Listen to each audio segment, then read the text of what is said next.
Okay, thanks for joining us, everybody. I am going to get us started. My name is Kirsty Kitchen. I'm Head of Policy at the charity Birth Companions.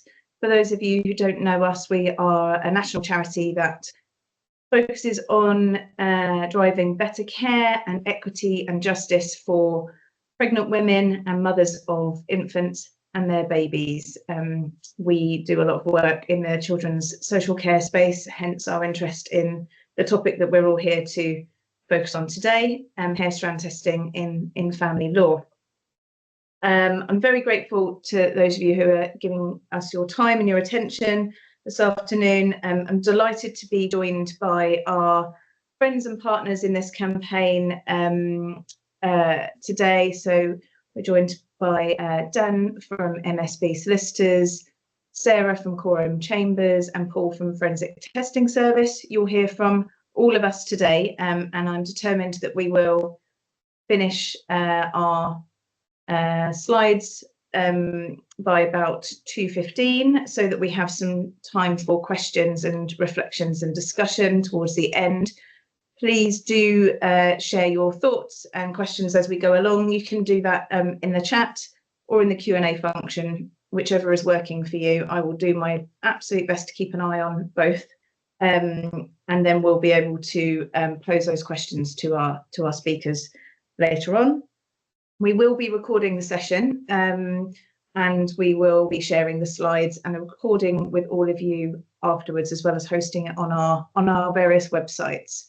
So please don't worry about having to make notes or needing to be able to find references for things. We will share all of this with you. There's a lot of information on some of the slides. It's all fascinating stuff. So we're keen to make sure that people get a chance to go back over it in their own time.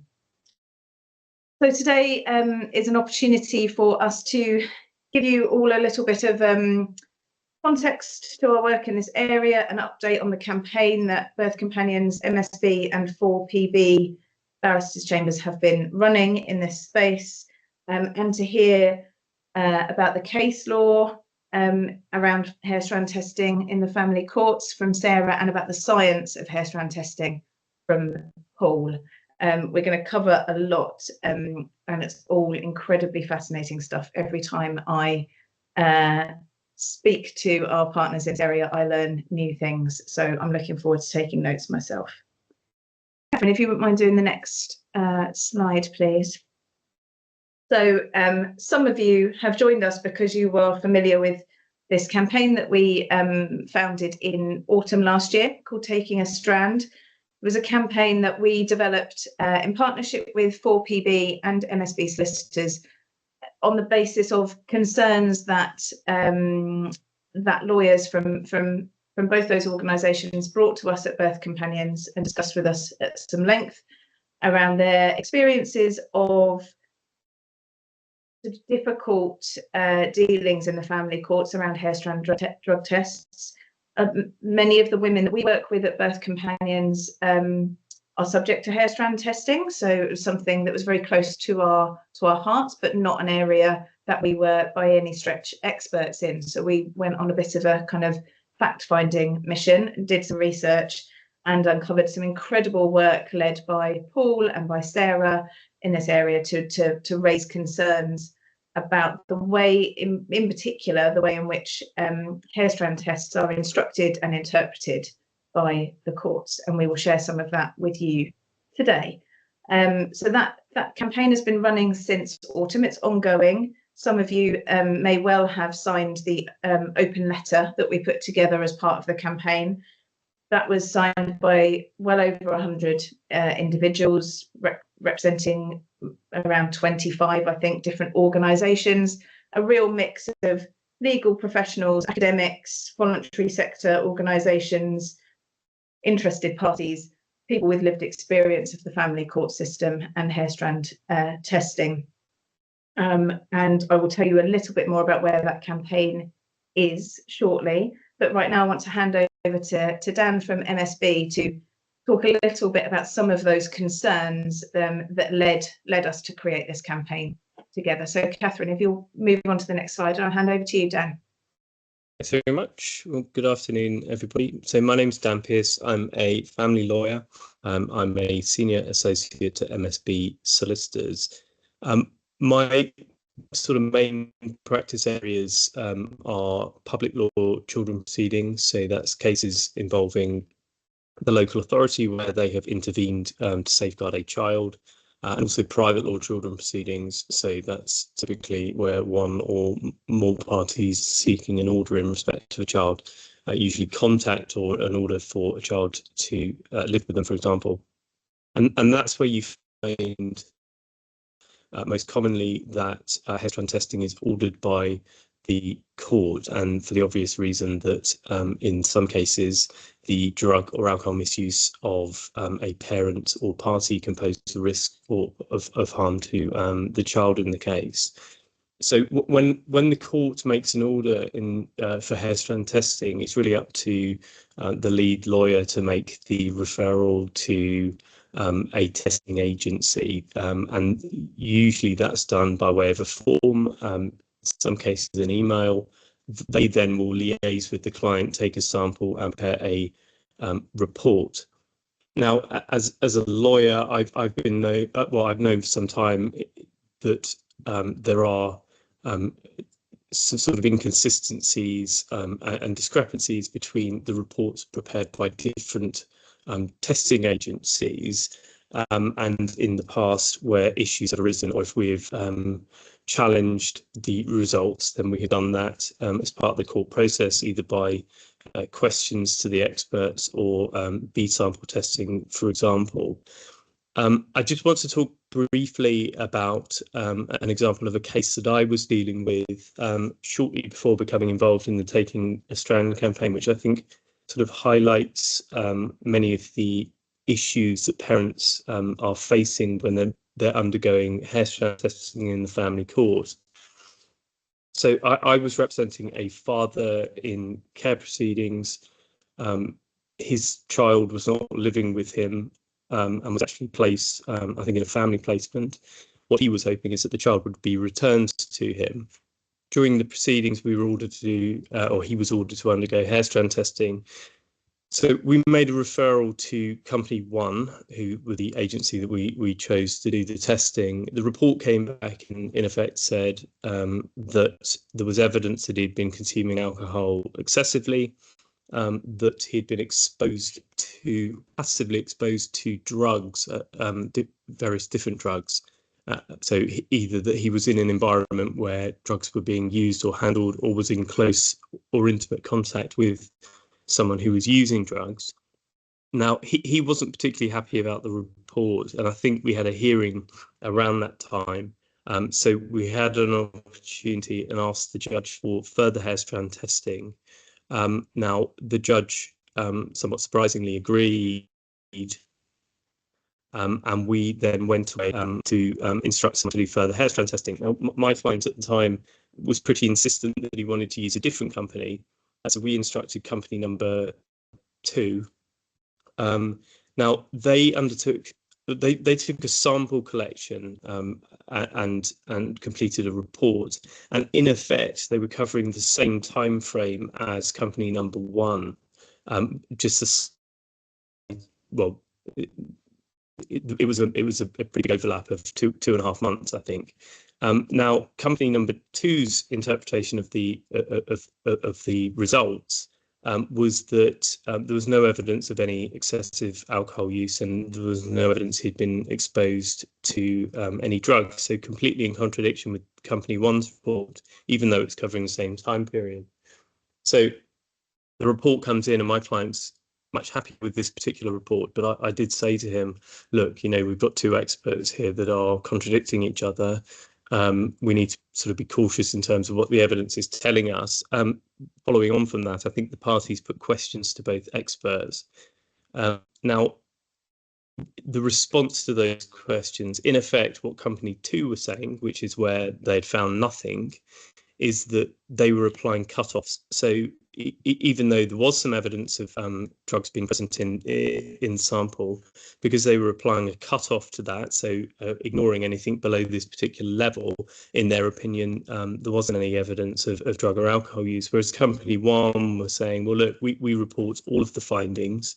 We obviously look at all possible factors that impact on the results, and in our opinion, that's why we're saying there's evidence of excessive alcohol use and exposure to drugs. So hopefully that illustrates the sort of difficulties that parents are facing when it comes to hair trend testing, and it's this sort of lack of standardization in approaches by different agencies, which leads to problems, which is why personally I was very keen and happy to support the Taking a Strand campaign. I'm conscious of time, that's probably enough from me, so I will hand over to Sarah. I believe you're going to do a run through in relation to the law. Actually, yes, before that, oh sorry Dan, before that I was just going to provide a brief update on the campaign. Apologies.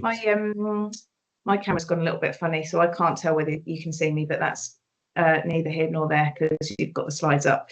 Thanks, Dan. I think that was a great illustration of so the kind of conversations that led to this campaign.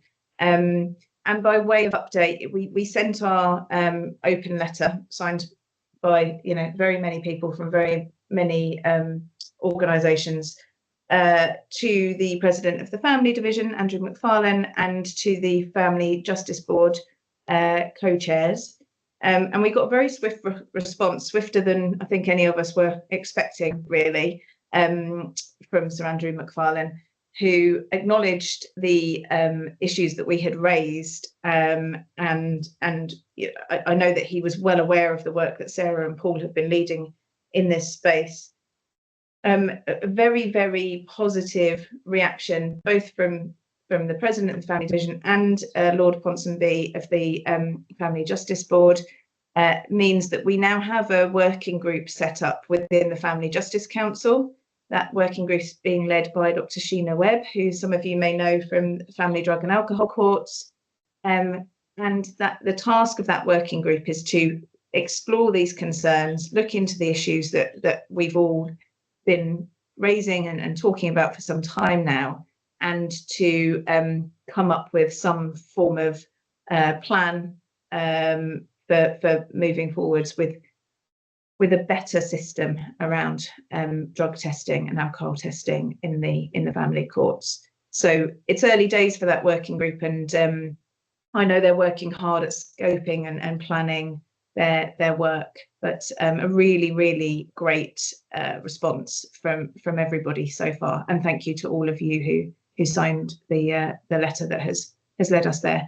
So yes, Sarah, I'm going to hand over to you to talk about the case law that has led us up to this point. Thank you. Thank you, Kirsty. Yes, before I get to the law, I want to just briefly talk about how I became so interested in this topic. And like Dan, about 4 years ago, I had a case where adoption was the care plan for my client's child, and he was the father. It was a single issue case, and it was all evolved around whether my client had used crack cocaine. Now, he swore blind to me that he had not used crack cocaine, but his results from a hair strand testing company that applied cutoffs, we were told he was using crack cocaine at levels. So my job as a lawyer was to research to see how this evidence could be challenged. I was lucky enough to get permission to get a nail sample, which I'm sure Paul will come on to explain, but also to cross-examine the reporting scientist from the hair strand testing company. Now, what emerged from my research and how I went down this rabbit hole of about 4 days of reading scientific papers on this type of evidence and how it should be challenged was that hair is not equal. Hair is different colours, it has different textures, it has different consistencies, and there are many different factors that can affect the way that drugs are incorporated into the hair. And when I put all of this to this reporting scientist, the things that really struck me were that, first of all, she didn't seem to know as much about the research as I did, having conducted 3 days of interesting reading. Things like the impact of heat treatment on hair, for example, came as a surprise to her. I handed up all the research to her, and what struck me was that what this company had done was simply to interpret any drugs found in the hair with reference to a cutoff. They said it's above the cutoff and therefore must mean chronic use. And from all the research I had done, it became clear to me that that was unsafe, would lead to miscarriages of justice, and for reasons that Paul will come on and outline, it had an inherent racial bias in the system of interpretation using standardized cutoff levels. So because I got the right judge, and because I spent 4 days reading the research, that baby was not adopted. That baby was placed with my client, with the mother's happiness. She couldn't care for the baby. And that baby is now coming up to 5 and thriving in his care. Now, it really brought into sharp focus to me how we need to be looking at this evidence correctly and challenging it in the way that we would perhaps other evidence that is more commonly challenged within the family courts. So that's how I became a hair strand testing geek, as Lord Justice Jackson describes me, and all the work that Paul and I have done together on this topic to try and change the way that the industry interpret these results, for reasons I'm going to come on and outline, is available for you all to use and access on the Coram Chambers website. But I'm going to turn now to the law, because the law in this area, and I won't go into it in any detail because I'm aware that many of you aren't lawyers, and those that are lawyers probably know about the law, but I'm just going to do a bit of a whistle-stop tour of the key authorities, really to highlight how the law is pretty clear and pretty good. And if it was applied properly, and if the way that this evidence was instructed and interpreted was in accordance with the case law, we wouldn't be falling into some of the difficulties that we often find ourselves in these cases where the law, but where the results are not properly dealt with. So I'm going to go backwards, unusually. I'm not going to talk about the evolution of case law. I'm going to start with the most recent authority and work backwards to see how judges have been saying pretty consistent things for a very long period of time, and how that doesn't seem to have led to any change within the hair strand testing industry, which is ultimately a self-regulating industry. You have a vested interest in doing things a certain way. So the most recent and Court of Appeal authority is a case called Re D, and Lord Justice Cobb did the lead judgment on this case. And some of the key messages from that case, as well as him elevating previous authorities, which we'll come on to Court of Appeal level, he confirmed that hair strand testing has its limitations. We have to treat it with some caution. It isn't the science, and it doesn't provide a magic answer to the questions we might want certainty about in the family courts. There are variability in findings that are inherent in the testing process, but that does not call into question the underlying science, but there is a need to treat data with proper caution. Essentially what that means is we know the science behind hair strand testing is pretty sound. The process by which drugs are extracted from the hair, looking at what is found within the hair, is pretty sound. But what is ultimately opinion expert evidence is what that means. So if we can move to the next slide, please. What Reedy elevated to Court of Appeal level is some of the key findings in the most important case, I would say, which is Re-H, which was Lord Justice Peter Jackson. Well, he was a High Court judge then, but it's a really important case because lots of different scientists were cross-examined within that case, and the science behind hair strand testing they tried to unpack. And what Re-H established, which again was confirmed in Re-D, is really you have two different types of evidence. You have factual evidence and you have opinion evidence. And hair strand testing falls or straddles both of those types of evidence, in that the extraction process, the number that represents what might have been found in the hair as a result of the extraction process, that is factual evidence.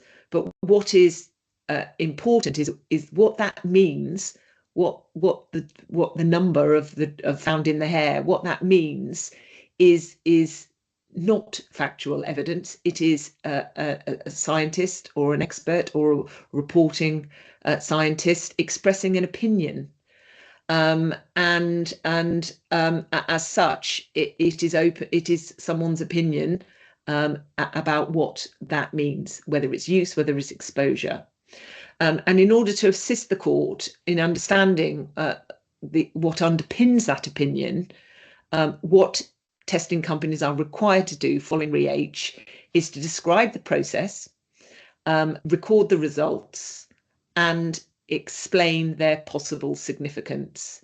And then finally, to fully and faithfully report all findings. Now, we can see just from looking at those key principles from Re-H that a hair strand company of the sort that Dan described, that doesn't bother telling us what they find in the hair if it's below a cut-off level that the Society of Hair Strand Testers introduced 30 years ago, aren't following the key principles in Re-H, because they need to tell us how they've reached their conclusions and what factors they've taken into account when getting there. But really, this requirement to fully and faithfully report all findings is significantly problematic when you're just applying a cutoff and only bothering to report things you discover above the cutoff. If we can move to the next slide, please. Now, what Re-H cautions us against, which still happens far too often within the family courts, and of course it's our job to argue against this, is that because you've got a number on a piece of paper, I don't know, 54 picograms per milligram, that almost, and I've heard this said in courtrooms by judges who I've then done my best to put right. Well, Miss Branson, this is the science, this is the number. And somehow, because it's reported as a number, there is a risk, which Lord Justice Jackson cautions against, of it acquiring pseudo-certainty. It's a number, and therefore it's factual. But of course it's not, because the number, for reasons that Paul will come and outline, can mean a number of different things because of a number of different circumstances. Some of them were actually identified within Re-H, where Lord Justice Jackson said there are variables in relation to hair colour, race, hair conditioning, bleaching, straightening, pregnancy, body size, and there are variables within the testing process. So we have a pretty good understanding now of what the law is and what they should be telling, what that tells us about the way that we should be treating this evidence. It's someone's opinion. There are lots of relevant factors that should be taken into account when that opinion tells us what the results mean. And you would have imagined that it should flow from that testing companies take in relevant factors that were identified in Re-H, such as colour, race, hair condition, into the interpretation stage. Unfortunately, that isn't happening. It isn't happening not every company does that. Most companies will say there's a cutoff and above the cutoff it means use, and below the cutoff it means exposure, and that is, in my opinion, very unsafe, will lead to miscarriages of justice and has to stop. In my case, for example, which it was reported, and you'll see on the Coram Chambers website, a nail demonstrated that he had not used any cocaine of any description, and certainly not crack cocaine. But if we'd relied on the hair strand results, where they didn't take any other relevant factors into account, but simply said it's above the cutoff, undoubtedly his baby would have been adopted, because it would have taken a brave judge to say this person's using high levels of crack cocaine, but we'll let him have his child. So if you can move on to the next slide then, please. Now, this was a case, Hayden decision in the High Court shortly before Peter Jackson's decision in Re-H. There were experts in this case that couldn't agree on very much, but what they could agree on was that hair strand testing should never be regarded as determinative or conclusive, that the interpretation of results, and we see a theme emerging here, is not always free from controversy, and the Society of Hair Strand Testing published guidelines are not a straight jacket of rules.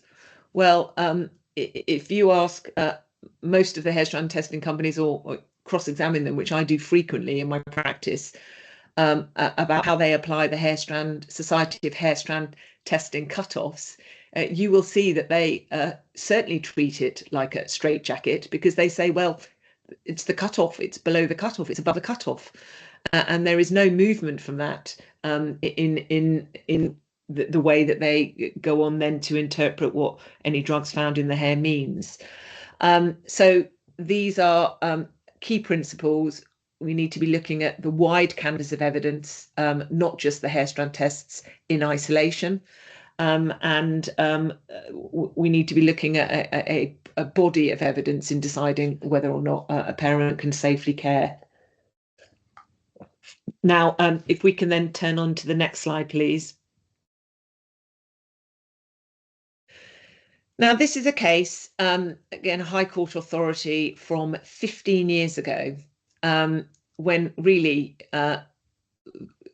hair strand the issues around hair strand testing weren't in the forefront of everyone's mind like they are now. That made it very clear that this is expert opinion evidence.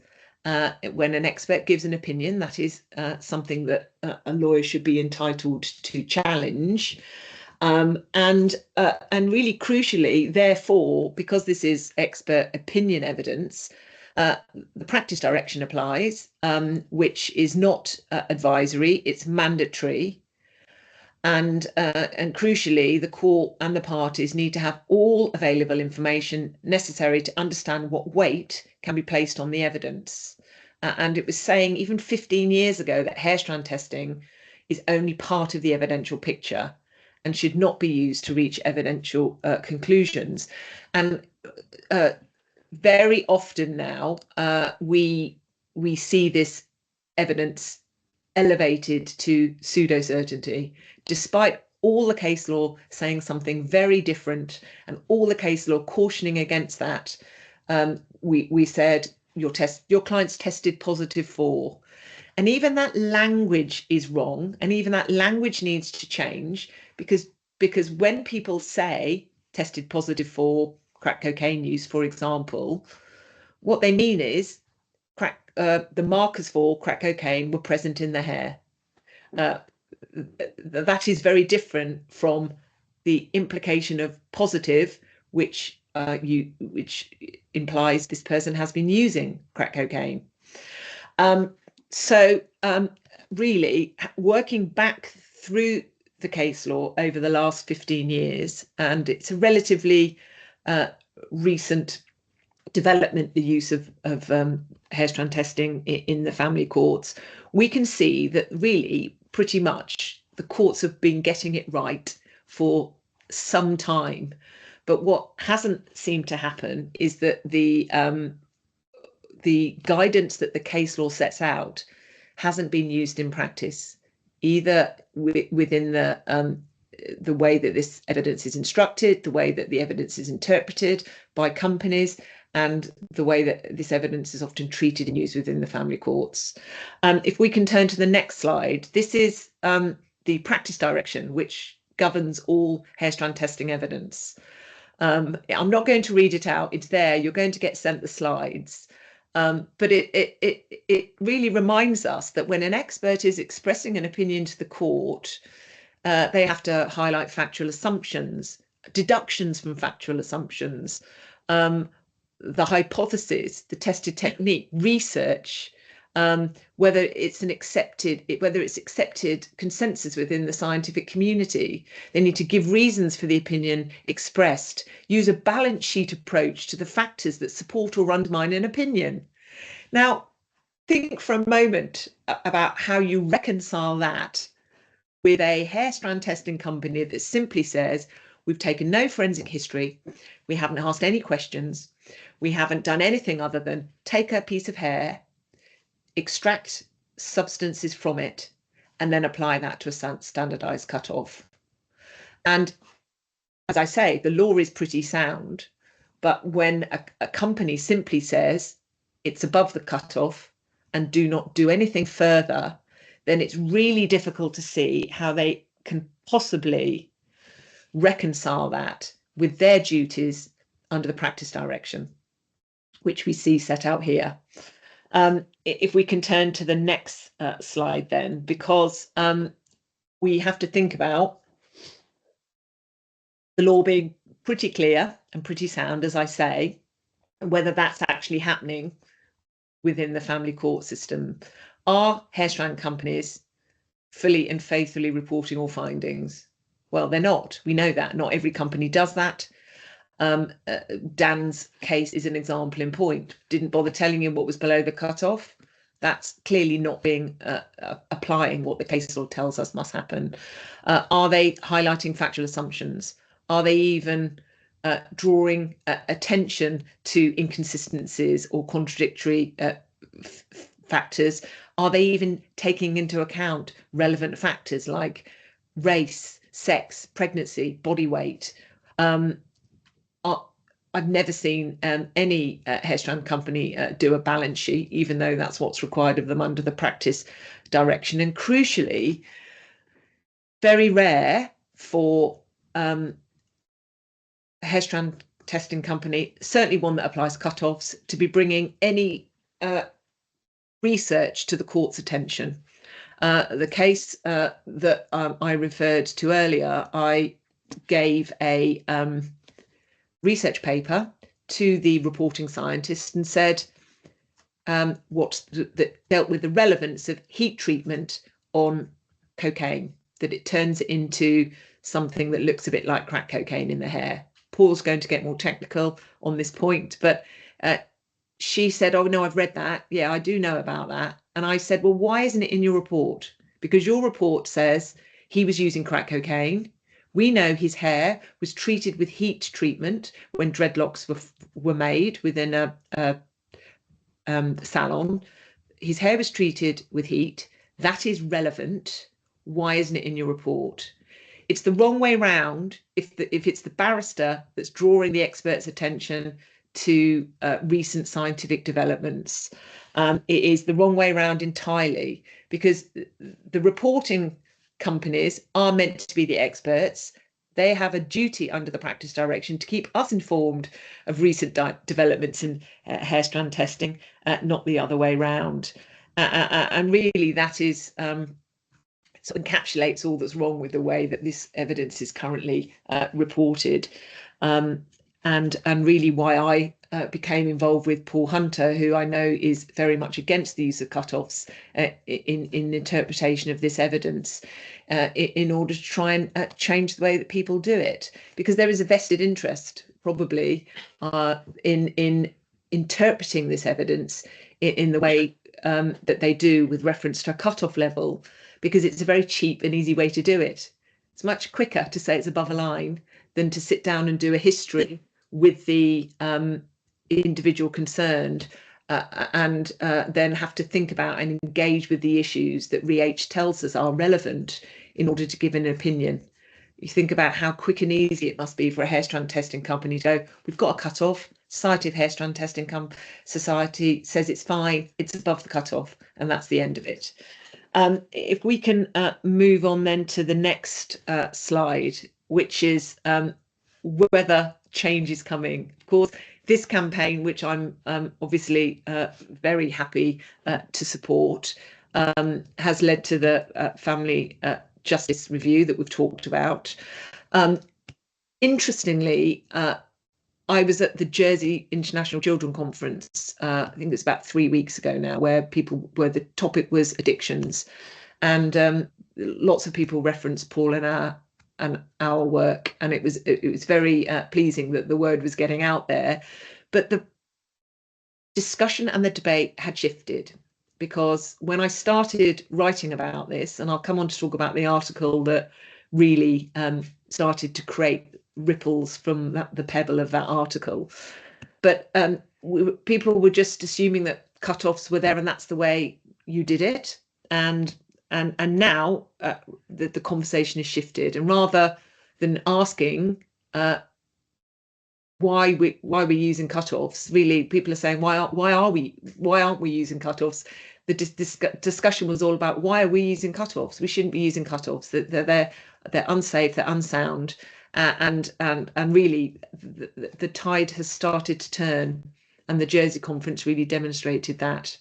But as much as these long-term goals are really, really important, and the Family Justice Council review is a very important step, we know that these things take months, if not years, to bring about change. And it's our responsibility as people working within the family justice system to make sure that this evidence is properly instructed and properly understood within the family court system. And if we circle back to the case of Reedy, the reason Reedy ended up in the Court of Appeal was because all the lawyers at first instance, every single one of the lawyers at first instance, misinterpreted and misunderstood the hair strand testing results, and therefore they led the judge at first instance into error that the Court of Appeal then corrected. So in Reedy, there is an obligation on us, as there is with all evidence, to properly understand what the tests mean and what the numbers in the hair mean. And there's various ways that we can do this. There are now numerous resources which people can access. There's little videos that unpack some of the more technical bits of hair strand testing evidence on the Coram Chambers website. There are articles, there are explanations, there are standard questions, because having done all the work once and spent many, many, many days and being quite worried about how, if I had not gone down that rabbit hole, my client's child may have been adopted. We just want that evidence and that information out there for everyone to use. So there are lots of ways that people can learn more about this subject. You'll find lots of resources on the Coram Chambers website, which I'll come on to explain. But also, because the law is sound and the law tells us the way that this evidence should be instructed and the way this evidence should be used, it's incumbent on us within the family justice system to make sure this evidence is properly instructed. And it's really the only area of expert opinion evidence where we don't give them a proper letter of instruction. We don't draw their attention to relevant facts that should be taken into account. And we tell the expert how to do their job. And what I mean by that is, in the standard order on the CMO template, particularly for public law cases, it says take a piece of hair, cut it into 3 chunks, Tell us what you find in each of the 3 chunks, and then tell us what that means. Now, that's being pretty prescriptive of an expert. And if you're going to treat them as an expert and expect them to take all relevant factors into consideration, we really need to be instructing them properly by saying, this is the information we need, and we need you to do that for us. Like Paul will come on and explain that different types of drugs work in different ways within the hair. And sometimes you might need to test for a longer period, 5-6 months, to look at the pattern of drugs within the hair, or the distribution of drugs, or like, for example, we know that cannabis migrates away from the scalp because it's an oily substance. It's not bound through the melanin in their hair. So I'll leave all the techie stuff to Paul, but really we need to be thinking about the questions we want this expert to answer, and really leaving it to their expertise to tell us the best way to go about it. Because, for example, if you want to establish whether someone is a regular cannabis user, you might need to look at a bit more than 3 monthly sample because of the patterns of migration, for example. So it's incumbent on us to make sure we understand this evidence, that we're not treating it with pseudo-certainty, that we're instructing it properly from the outset by way of a proper letter of instruction, drawing the experts' attention to relevant factors. I won't say which company it was, but it won't come as a surprise that it wasn't Forensic Testing Services. At the Jersey conference, in response to a question about letter of instruction and what would a company want to see in a letter of instruction to make them better able to interpret these results correctly, said, oh no, we don't think it's helpful to have information about the donor because there might be some kind of bias. We don't think we need to know anything. And most people who are quite, by that stage in the day, geared up on the relevant factors, what the law told us, REH, relevant factors, hair strand, colour, race, all these things that we've talked about. There was a gasp in the audience, as if to say, well, you actively don't want that information. Because, of course, if they're given that information, then they've got to do something with it. They have to factor it in at the interpretation stage. It's their duty to do so under the practice direction. So they were saying, don't send us a letter of instruction, don't tell us anything. Because using a cutoff is a very cheap, rough and ready way of interpreting results. And that is why it has no place within the family justice system. In the criminal courts and in the coroner's courts, we wouldn't just have, in any event, a forensic analytical toxicologist. You'd have a clinical toxicologist who could look at the individual makeup of that individual and take into account in a much more complete way all of the relevant factors in looking at whether someone has used or been exposed to drugs. So there's a lot that I've covered there. There's a lot to take in, but if we can move to the next slide, I'm going to draw your attention to some of the resources that are available for you to access. I've already touched on some of them. There is a designated site on the Coram Chambers website where eventually this webinar, I imagine, will appear. And as I've already said, there are videos you can see in the top right corner, a very flattering screenshot of me explaining about some research that one particular lab did about the impact of the use of cutoffs on known outcomes, how many positives, false positives and false negatives that led to. But so there are videos there. There are a number of podcasts that I've done, some of them with Paul Hunter, who you're going to come on and speak here from next, but also Professor Coulston, who is a clinical toxicologist and is an expert witness within the coroners and the criminal courts. There is a draft letter of instruction. There are research articles. There are a standard order template for this evidence to properly be instructed, presentations, research papers, and also the two articles that really kicked all of this off. If we can have the next slide.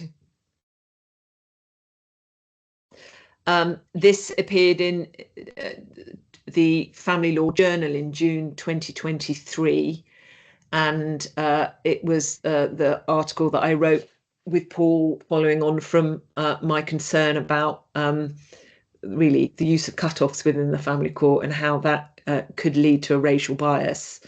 And really it was this article that started the stone in the water that led to the ripples that's now reaching tsunami level, thanks to the work that people like Birth Companions are doing, for which we're extremely grateful.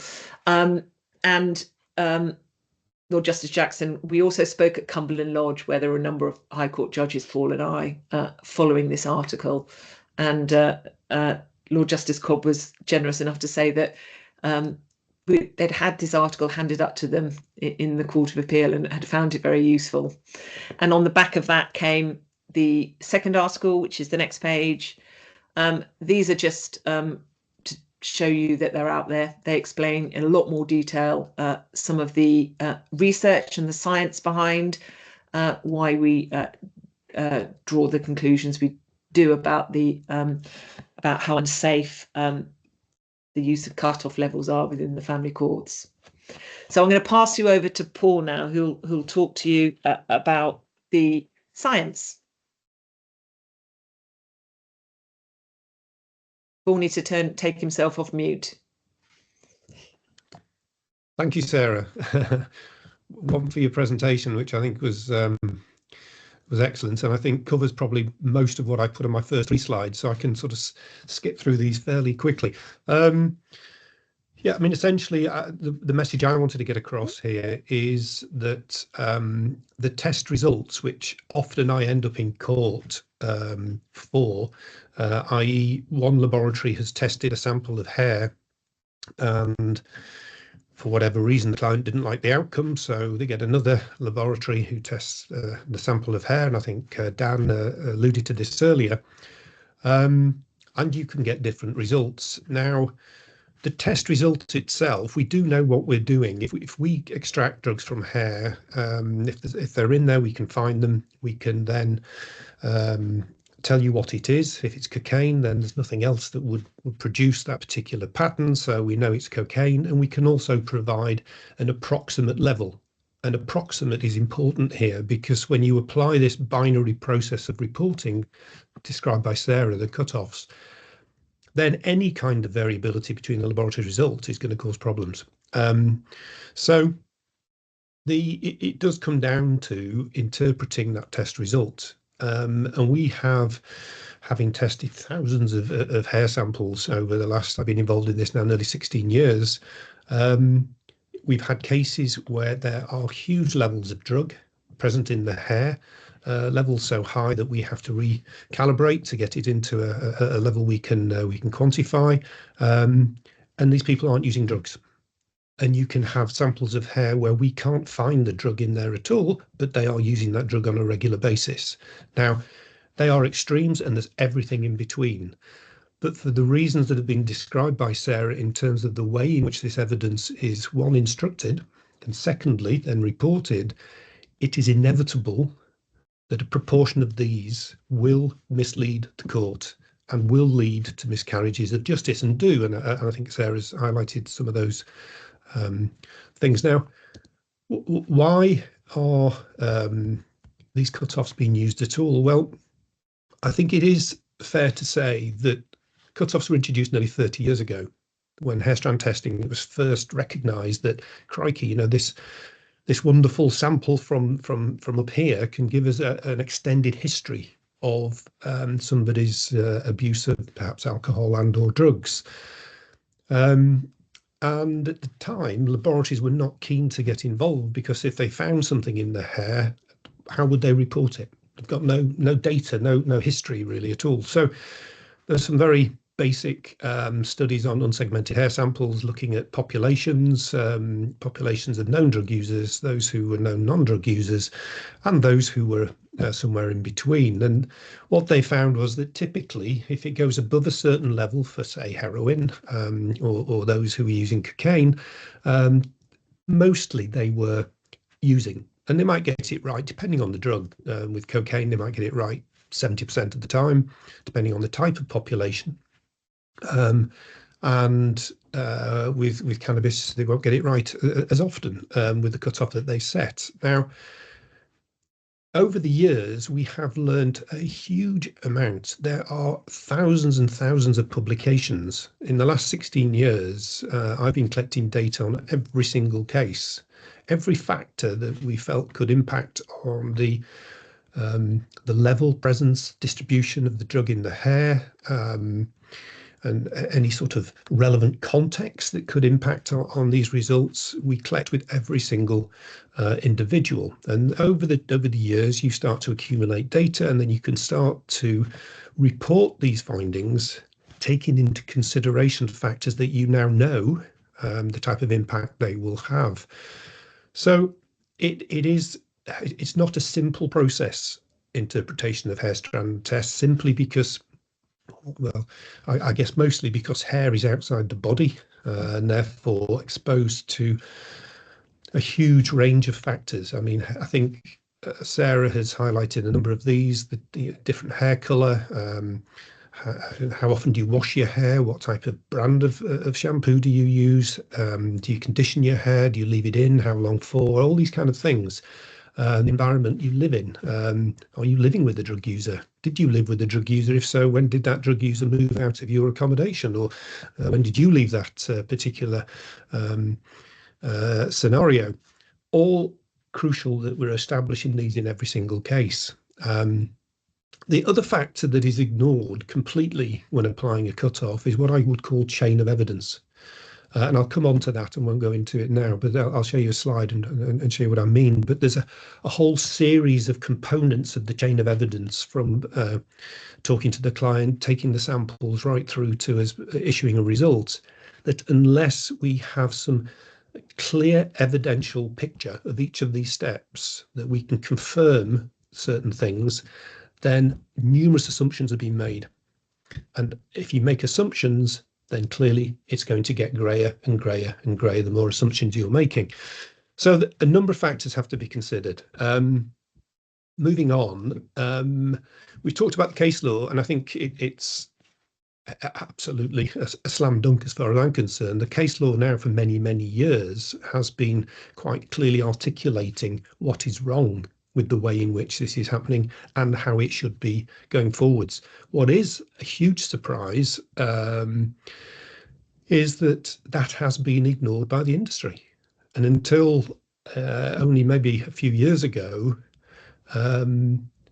very happily so, the courts accepting it almost as factual evidence in many cases.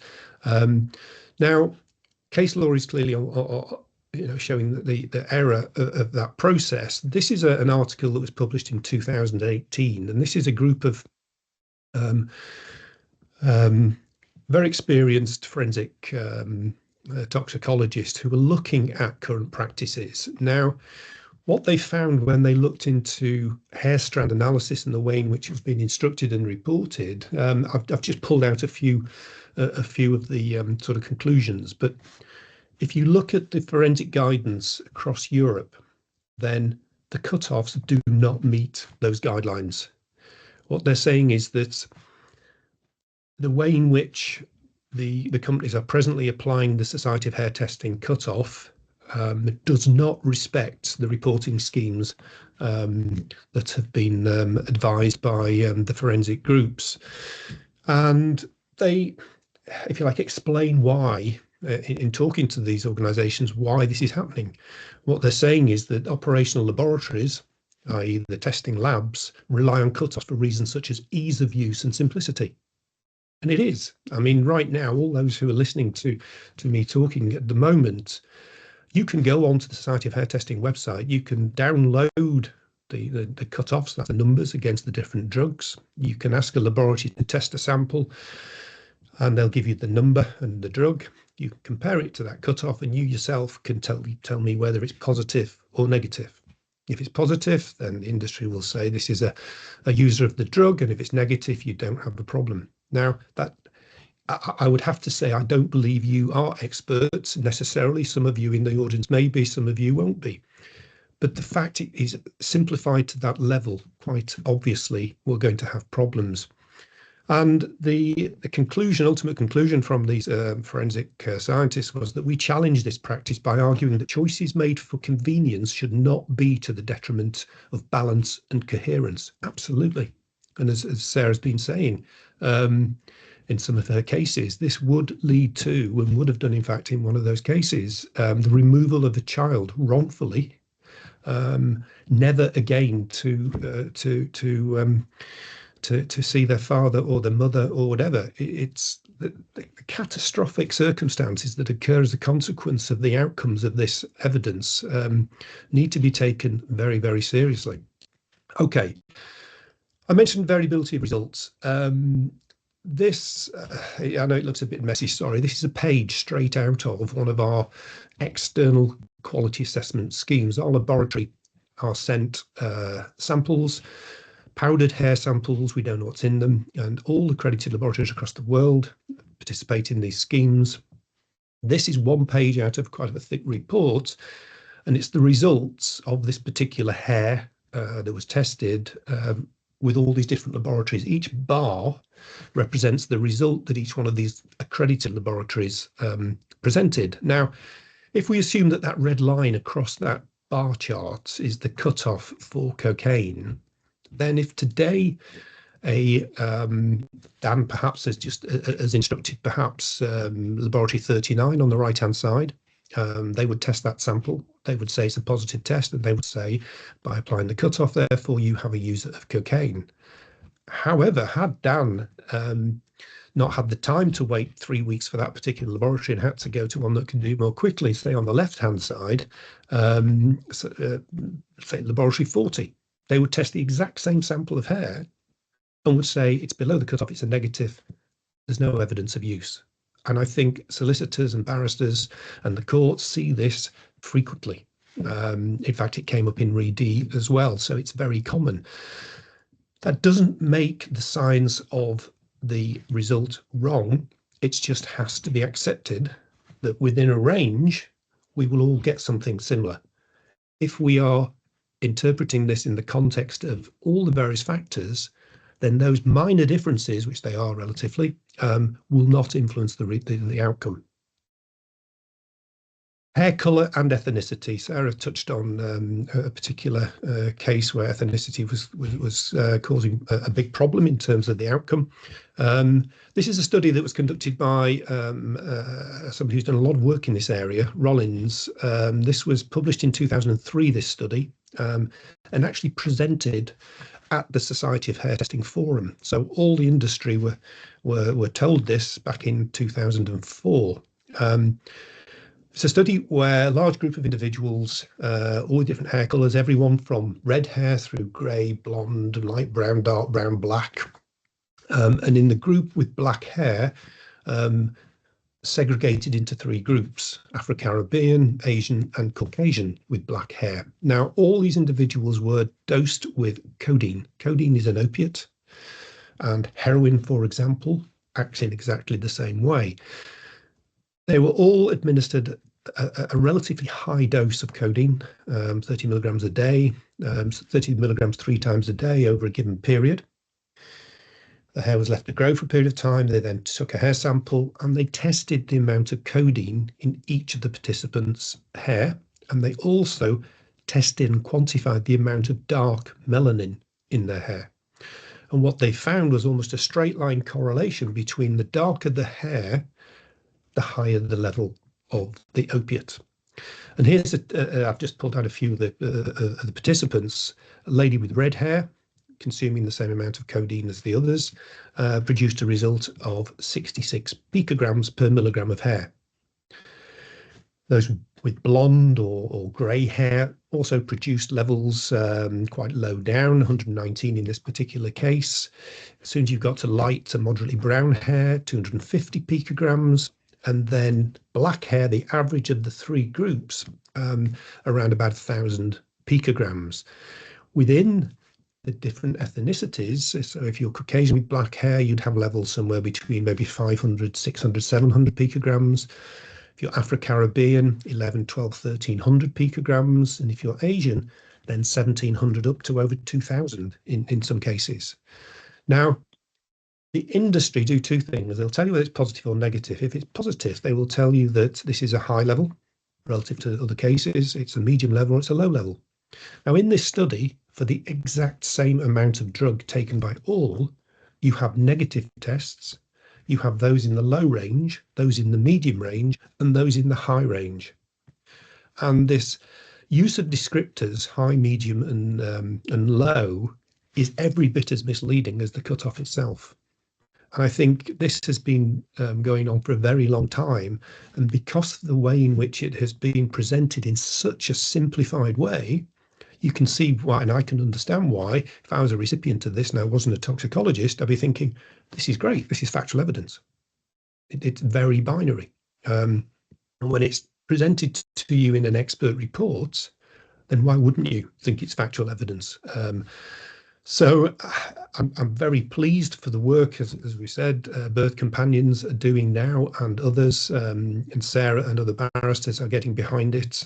We now have a very strong knowledge within the judges as well, and I think all being well, particularly with this working party looking at the bigger picture, we can move this forwards and we can really start to use this evidence in the way it should be, and we can stop all these miscarriages of justice that can be occurring right now.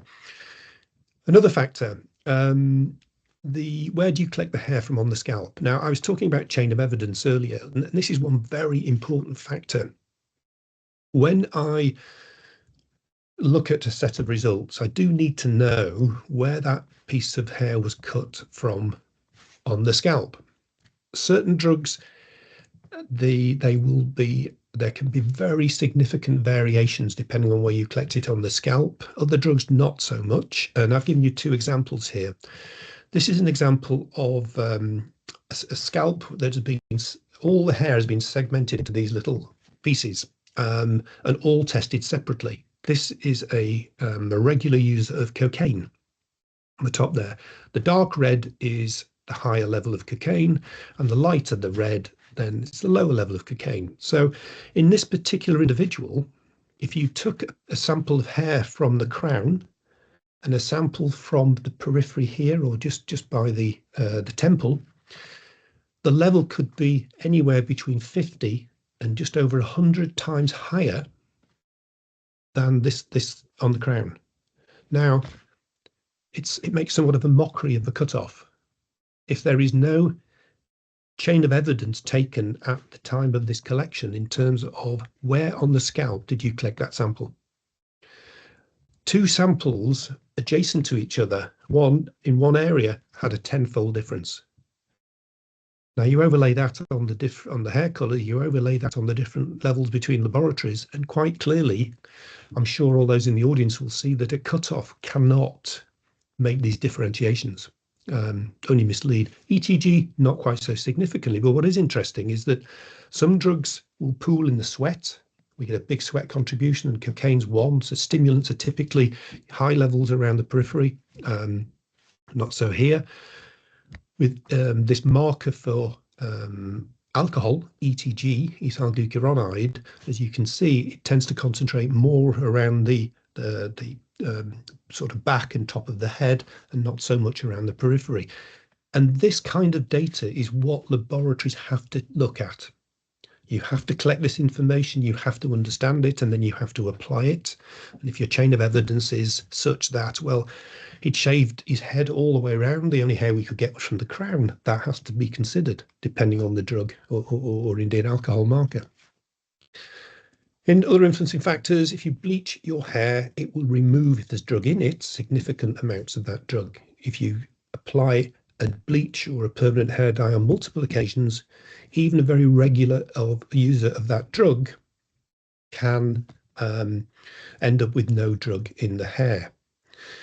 The types of initiatives we can take as laboratories here, in terms of the expert who should be driving the process, is we're not sure whether this hair is representative of this individual's drug or alcohol use. So what we will do is we will look for things called oxidative markers.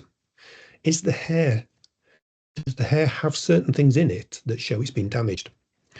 We can also look for melanin, and we do in certain cases where we need to. We will test the level of melanin in the hair, and that will give us a much stronger base from the point of view of, okay, we've found this level. From the testing we've done, this looks representative. Therefore, we'll be looking at certain data that tells us now what this profile means. Another factor, and I think this does trip up a lot of cases in the court, and that is whether it's crack cocaine or just powder cocaine.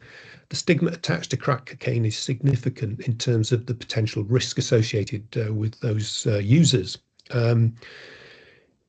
Crack cocaine is often differentiated from cocaine when laboratories find a particular compound in the hair. That compound is AEME. AEME isn't a metabolite of cocaine. It doesn't necessarily mean it's been in the body for AEME to be produced. In fact, AEME is only produced because the cocaine has been heated. If you heat cocaine above 80 degrees, it starts to break down into this particular compound. And the number of reports I have seen where the presence of AEME has been met with an interpretation that this person is a user of crack cocaine needs challenging.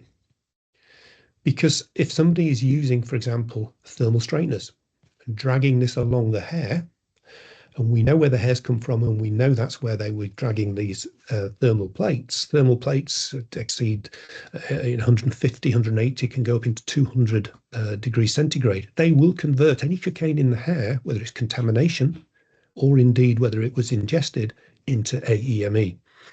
So we have to be really cautious. We can't just look at something and decide it means one thing. It can mean many things. So yes, not straightforward. I think another thing that can trip people up as well is if they have had a history of using drugs regularly and they have long hair and they decide to bleach their hair maybe 2 or 3 weeks before the sample was collected, that will remove a lot of the drug from the older hair and transfer it into the new hair growth. They may not have used drugs for maybe 6, 7, 8, 9 months. Well, now they will have drug in it transferred from the older hair with the metabolites and everything else. And that will get misreported when you apply a cutoff as they continue to use the drug. I'll stop there, but you can start to see, I'm sure now, we are building up a very complex picture, and this is not an easy science to really nail down. This is just a very quick example. The height of the bars here are the levels of cocaine and its metabolite, what the body has broken the cocaine down to in the body, is in the green, in a lady who, during October, November, December and January, was consuming £100 in value on average, openly admitted, of cocaine a day during each of those months. Not one of those would have been reported positive by the industry. The levels had been lowered significantly as a consequence of her multiple use of a permanent hair dye and daily straightening. Now, that's how wrong it can be. She stopped applying any treatments to her hair in early February, reduced her use of cocaine by about 80%. The levels shot up because now we have representative hair. It looks on the face of it, if you're applying cutoffs, that suddenly they've started to use cocaine at a high frequency. Now, they reduced their use again to about 90% of their original use, and the levels fell. And this was a specific request with a proper letter of instruction. We were looking to determine whether or not her claims that she had recently started to reduce her use of cocaine could be supported by this evidence. And when we tested the nail, it was quite clear that she'd had an extended history of very high levels of cocaine use, and we can see that reduction during the period when she said she had reduced. So a combination of samples, getting the history, understanding what's being applied to the hair, we can start to paint a picture. Even now, this is by no means factual. It is still expert opinion evidence. And in many of these cases, I'm faced with having to explain that my preferred hypothesis is this, because most of it is suggesting it's more likely use. However, there are one or maybe two other scenarios that could explain this, subject to X, Y, and Z. And we would make a recommendation that we need to establish X, Y, and Z. Or if not, then probably avoid using this evidence as a decision maker. And sometimes we could have three all equally. We have to be honest and open as experts and present what we know and what we don't know, so that it doesn't skew if you want the greater evidential picture in terms of all the other factors that are being considered. Chain of evidence: how much hair was left on the scalp when the hair has been cut from the scalp. If we're attempting to give you an assessment of the typical period covered by the hair that we're testing, then we have to see this, because it's not unusual for collectors to curl the hair, maybe tie it or not, just hold it, cut the hair and leave 1.5 centimeters on the scalp. It can be more. If that is the case, then I think Dan alluded to something earlier on. There was overlapping segments. Were they overlapping? Did one take a sample from one area of the head and cut it and it was close, and the other one was a bit further back, so it wasn't overlapping perhaps as much as we thought? These are kind of assumptions that can make quite an impact, particularly when you start making other assumptions. Where was it on the head, for example? So this type of chain of evidence I need to see when I'm doing making an interpretation. Sarah alluded to this very briefly. That is a typical cannabis user. That is a chap who has only admitted he's smoking 1 to 2 joints of skunk every day. The Society of Hair Testing cutoff is the dotted line at 50 picograms.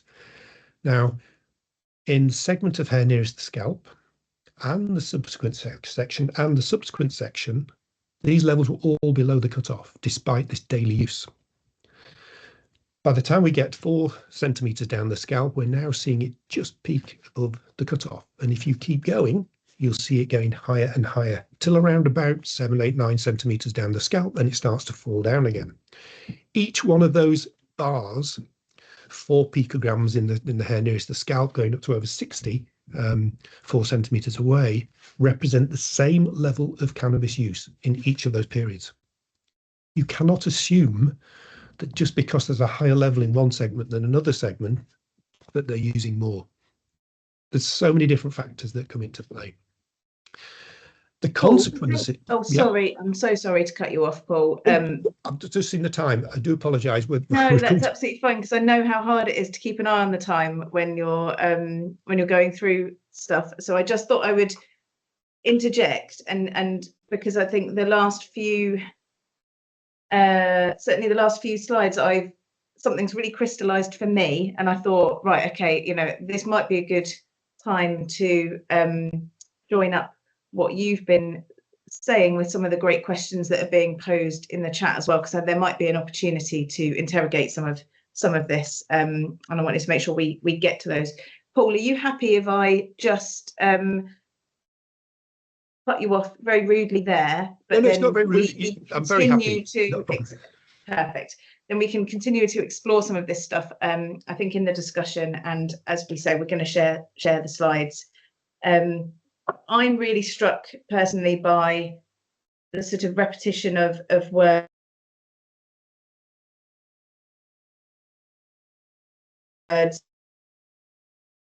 powerfully talked about the perils of assumptions, the need for caution, and the importance of the chain of evidence. And I think that there's some great specific points in the chat already, which I wanted to pose and get your thoughts on. One that I will start with, very close to my own heart in all of this, and a question I think for you, Paul, really, is there research on the impact of pregnancy specifically on hair strand testing? I've seen it listed in certainly in the factors that can have an impact. And Sarah, who posed this question in the chat, said, another Sarah, said that she has certainly found that the impact of pregnancy is often ignored in reporting from companies, and subsequently people have commented on also breastfeeding and the postpartum period as well. So I'd be fascinated to hear a little bit from you, Paul, on the specifics around pregnancy and birth and the postnatal period. Yeah, I can't go into sort of any details, we haven't got a lot of time, but I think there are a number of factors. Firstly, if somebody is using a drug, when the fetus has developed and moving into the third trimester, then they have kidneys, liver, they're metabolizing themselves. And for example, if a mother who's a heroin addict is being treated with methadone, sometimes that will be stopped during the pregnancy or indeed reduced. The problem for the mother is that now that the child is ingesting the methadone, it's also metabolizing the methadone, then it means the mother is getting a lot less. And therefore, for example, a mother moving into the third trimester and through the third trimester who was being perfectly well stabilized on the methadone earlier on could now is in a very strong position of potentially relapsing. So there are issues there directly for mother and for the clinicians, and I think that needs to, it's not always fully understood by some of the doctors who are involved. Other factors, a mother who again moving into the third trimester and towards the birth of the child, there's a tendency for the change in the hormonal balance to greatly accelerate the amount of hair that's on the scalp actually in the growth phase. So typically we would have somewhere maybe between 10-15% of the hair on our scalp is dormant hair. It's been growing, it stopped. It will then hang around for maybe 3, 4, 5 months and then it will drop away. In the case of a pregnant mother in the later stages of pregnancy, they can have 90-95% plus of growing hair. Now, what happens post the birth? There's a very significant change in the hormonal balance again, and all this new growth hair suddenly starts converting into dormant hair very rapidly. So there's quite a quick switch between 95% of hair growing to maybe 80% of hair growing, which means that you now have a large amount of hair that is, say, 20% of the hair on the scalp for that woman is now representing an older period, because it's staying on the scalp and representing drug use that occurred maybe 3, 4, 5 months ago. So that can cause a very significant bias, if you like, in the interpretation of those results if that's not considered. You mentioned about the breastfeeding. Many drugs will come across in the breast milk, and obviously that is of concern, certainly if the mother is consuming certain drugs that would very quickly become toxic if she was breastfeeding exclusively to a child. So I think all those areas have an impact in a different way. One on the safety and health of the child, the mother, but also then directly on the interpretation of the results that we get. Thanks, Paul. Yes, so certainly something that companies need to be reporting and reflecting on, and certainly something that needs to be factored into instruction and interpretation as well. Yeah. Dan and Sarah, I wonder if you've got any suggestions for Mary, who asked the question, if parents disagree with hair strand tests, you both touched on this, but if parents disagree with hair strand tests, what advice should be given to them? And a related question was, are some companies more reliable than others? And how do we know which to go to? Do you want me to start, Dan, and then you can come after? course, yeah. Well, we've got all the building blocks we need in the case law to tell us what we should be doing. And that is, if an expert gives an opinion that your client doesn't agree with, you should be instructed to challenge it. And the way to challenge it, I mean, as I said, I routinely cross-examine hair strand testing companies in cases, and you put to them all the things they should have taken into account and probably haven't if they've used a cutoff. And it's very easy. I think my shortest cross-examination ever was of I won't name the hair strand testing company, but it wasn't the one present, where my first question was, where's the photograph that shows how much hair was left on the scalp? Because often these cases involve disputes about when someone's stopped using drugs, and that's quite important, because if a person's managed to get on top of an addiction or a substance misuse issue with support and has stopped using drugs and is told by a testing company that they've used drugs for much longer period than they have, it's really problematic, because that it undermines that person's journey of recovery if they're told, well, we don't believe that you stopped using when you did. So the first question I asked was, well, where's the photograph that shows how much hair was left on the scalp? Because if you have this much left on, you're talking about different periods of time to this much. And they were like, well, we haven't got one. And I said, well, how do I know how much hair you left on the scalp then? And they said, well, you know, our people really know what they're doing. And I'm like, well, that's not an evidence-based answer. So challenge this evidence. That's the answer. If someone don't just take it lying down. Don't just treat it like with pseudo certainty. You've got the building blocks that are needed in order to challenge this evidence. Cross-examine the expert. Ask questions by way of clarification.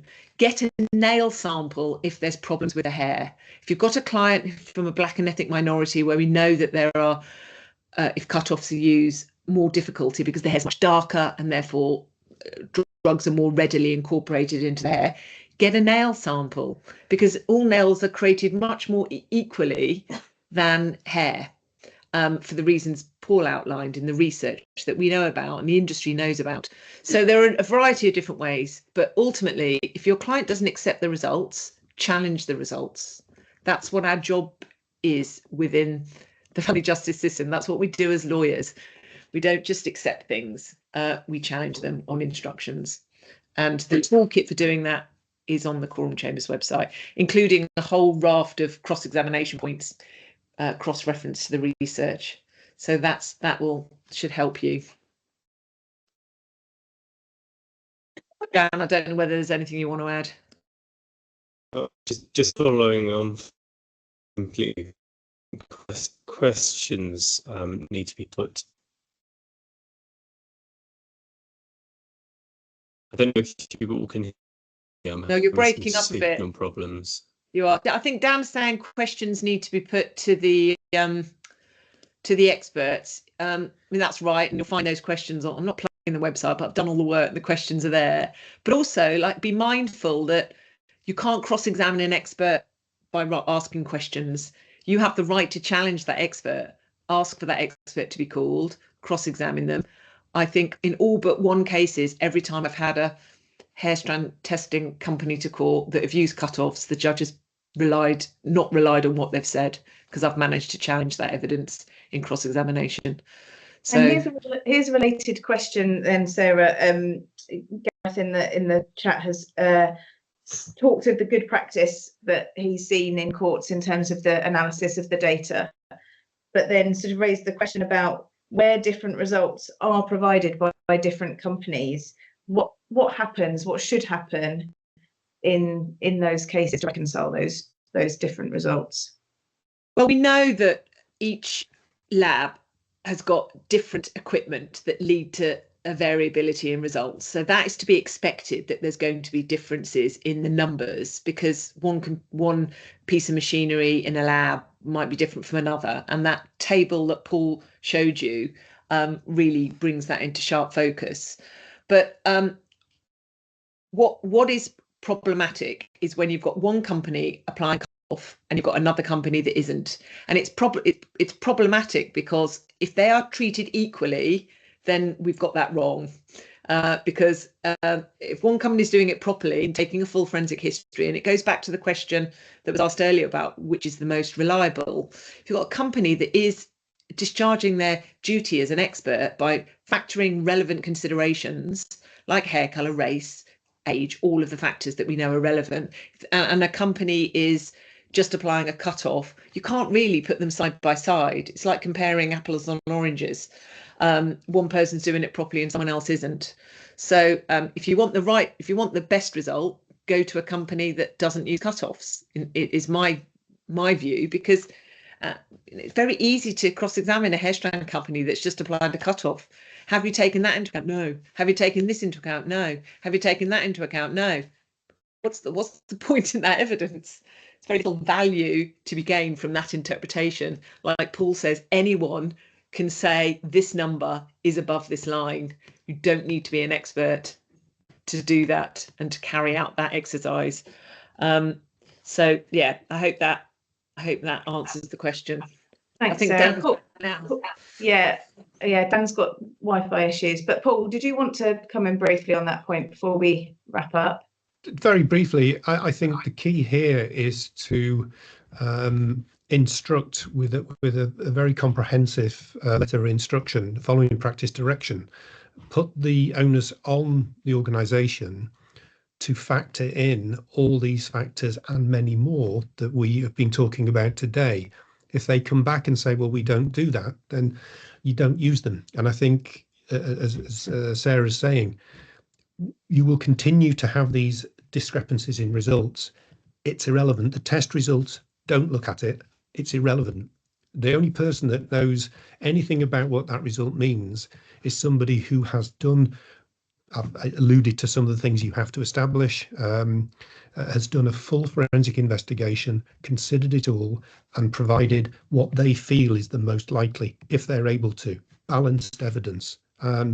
If you use different organisations, the majority presently do apply cut-offs.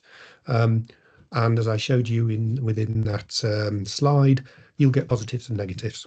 Where do you go from there? You can't go anywhere, because you don't know. Nobody's interpreted results. They're just giving you a number. So I think put the onus on right up front. We have to change the way in which you instruct this evidence. Tell them the questions you want answering, give as much context and history and everything else. The expert then needs access to interview others, perhaps, to get more information. Make sure that process at the front end is happening.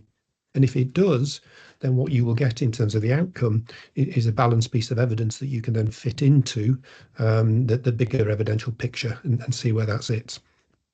Thanks, Paul. That's really helpful. Have we got time to quickly look at the misreporting when cut-offs are used to report slide? Because that is quite, it's referred to in our second article, which has caused quite a tsunami. Yeah, I'm conscious of time, and that we did promise that we would finish at 2:30. But what I would suggest is, because there's also some unanswered questions in the chat, particularly around, what's the best alternative, or what is the best test? What are the knock-on considerations, I suppose, in terms of nail testing, which there's questions about, whether that reflects use over time or not, and urine testing, etc. I'm hopeful that these are all questions that will be considered as part of the work of the Family Justice Council review, because I know that, when they were first forming that working group, there was a conversation about, but doesn't this relate to testing more widely as well? We're focusing on hair strand testing here, but it begs questions of other forms of testing. So I think there's an ongoing conversation here, and I'm hopeful that everyone will be part of it with us, that maybe we can continue and pick up some of this stuff in future events or get-togethers, and certainly feed some of this into the Family Justice Council working group.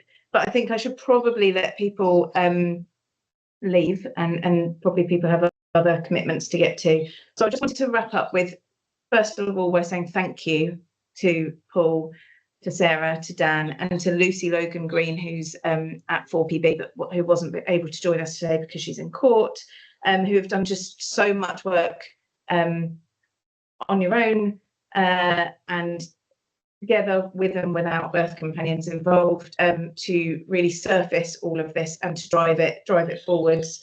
I'm endlessly struck by the amount of complexity in this area, but also just the starkness of the impact that this can have for individual families, children, mothers, fathers, grandparents, aunts, uncles, etc.